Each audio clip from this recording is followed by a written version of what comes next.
The following content has been generated with artificial intelligence under minimal human supervision.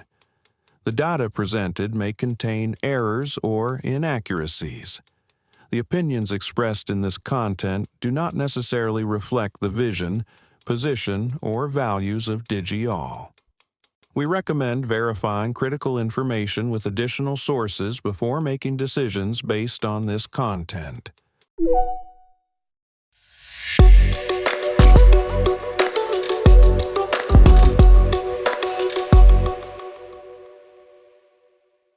Welcome to DigiAll Tech News. Today is December 7th, 2025. I'm Kylie Brooks, and this is where technology becomes clear and engaging. And honestly, we've got some wild stories to unpack today. From a massive media merger that's reshaping entertainment, to AI stocks losing their shine, and even why your younger colleagues might be buying film cameras. Let's dive in. Netflix is making its biggest move ever, acquiring Warner Brothers for over $82 billion.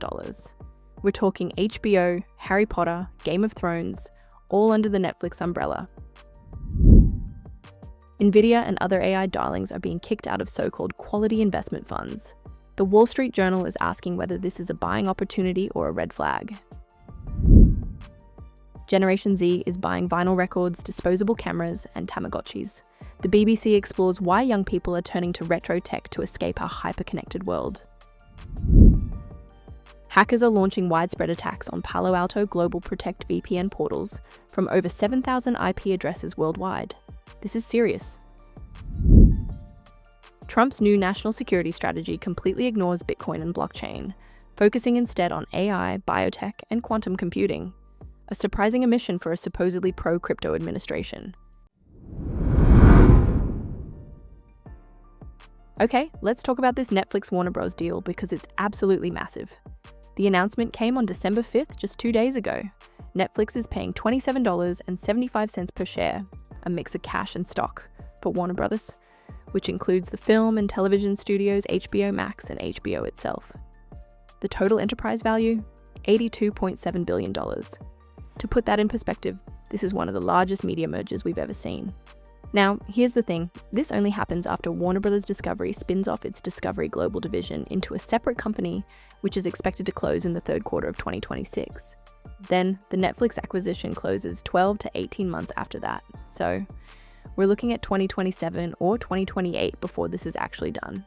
But when it does happen, Netflix will own some of the most iconic franchises in entertainment history.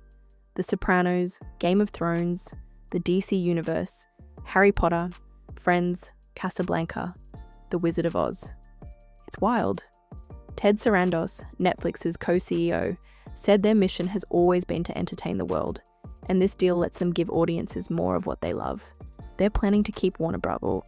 Theatrical releases too, which is interesting because Netflix has traditionally been streaming first. This isn't just about content, it's about production capacity, creative opportunities, and frankly, dominating the entertainment landscape for decades to come. Now, shifting gears to the stock market, James McIntosh at the Wall Street Journal published a piece today asking a really interesting question. Why have Nvidia and other AI stocks lost their quality status? And honestly, this is a story about metrics and what they reveal, or don't reveal, about a company's health.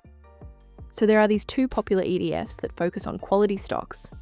The iShares MSCI USA Quality Factor ETF, which has $48 billion under management, and the S&P 500 Quality ETF from Invesco, with $15 billion.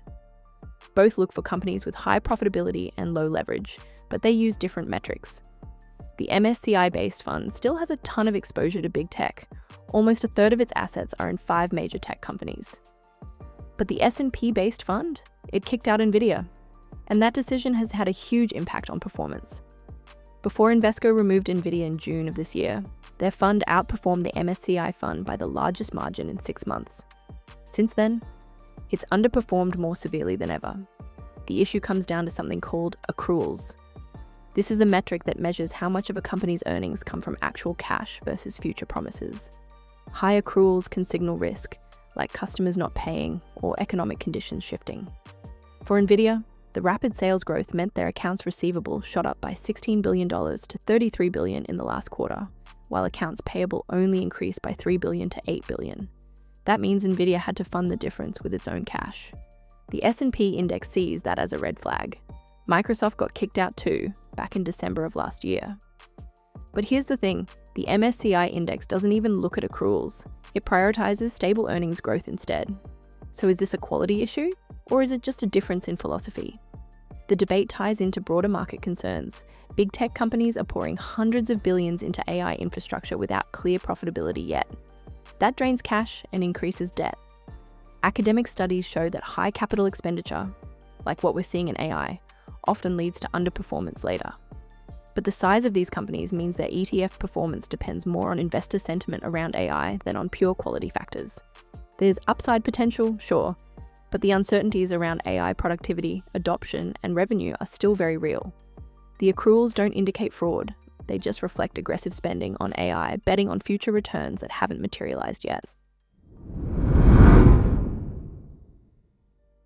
Alright, here's a story that I find absolutely fascinating and kind of heartwarming, honestly. The BBC published a piece yesterday about why Generation Z has a growing appetite for retro tech. We're talking vinyl records, disposable cameras, Tamagotchis, even portable DVD players. Amazon UK's Black Friday sales highlighted this trend, with retro tech flying off the shelves. Currys and John Lewis both reported rising sales of radios, instant cameras, and alarm clocks. The article features several Gen Z voices explaining why.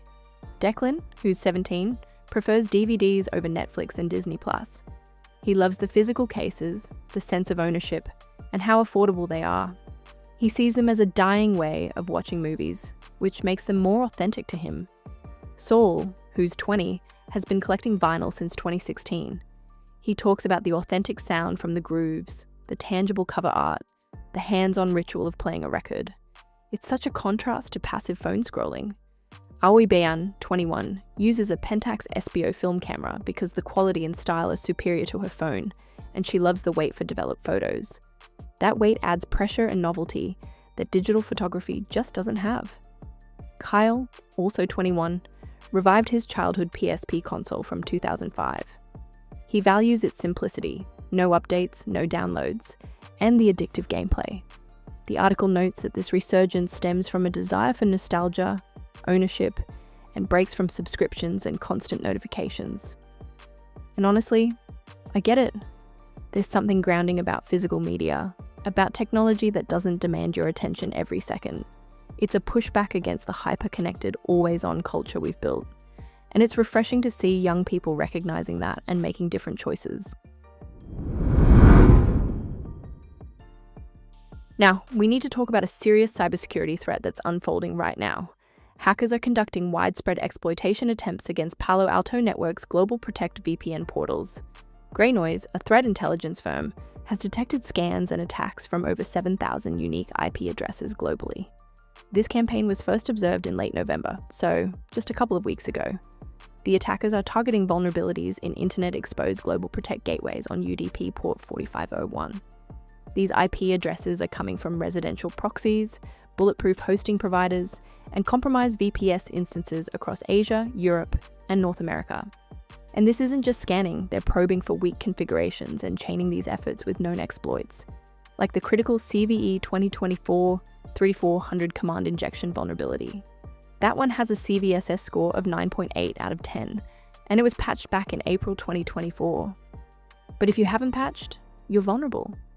Attackers are exploiting misconfigurations like default credentials or exposed admin portals. They're using custom scripts similar to Metasploit modules for enumeration, brute force logins, and malware deployment to maintain persistence. Mandiant reports link similar tactics to Chinese state-affiliated groups like UNC 4841, though no single actor has been confirmed in this campaign. Indicators of compromise include UDP traffic spikes to port 4501 and HTTP requests to specific login endpoints, which can lead to session token theft and lateral movement within networks. Palo Alto Networks issued an urgent advisory on December 5th, again, just 2 days ago, recommending multi-factor authentication, firewall restrictions, and applying the latest patches immediately. CISA, the Cybersecurity and Infrastructure Security Agency, added related indicators to its known exploited vulnerabilities catalog and is mandating that federal agencies patch within 72 hours. Experts are advising organizations to air-gap critical portals, implement zero-trust segmentation, and monitor for command and control beaconing. This campaign really underscores the risks of legacy VPNs in our hybrid work environment, especially against advanced, persistent threats. If your organization uses Palo Alto Global Protect, this is the time to act. Finally, let's talk politics and crypto. CoinDesk published an opinion piece today by Omkar Godbole critiquing the Trump administration's national security strategy, which was released on December 5th. The big issue? It completely omits Bitcoin, blockchain, and digital assets. Not a single mention.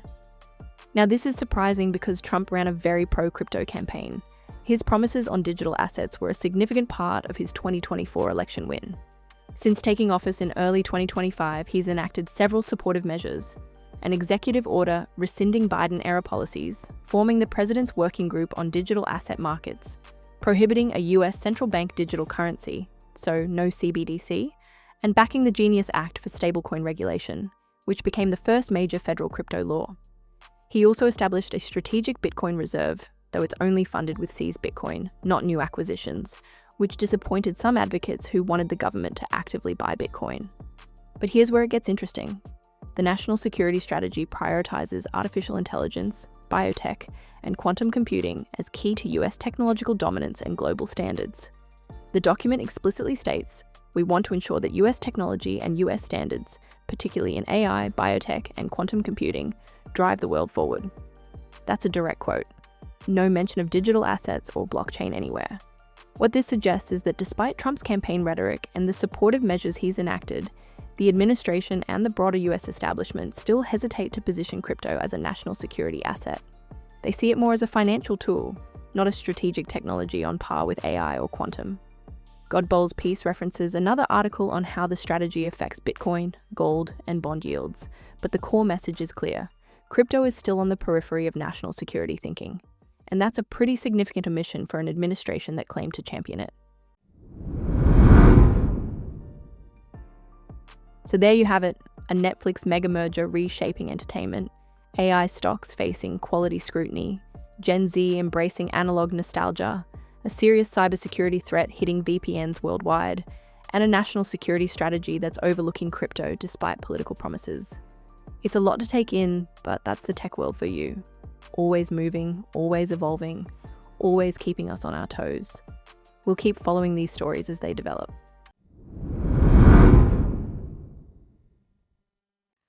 Thank you for staying informed with Digital Tech News. We'll be back with more updates as they develop.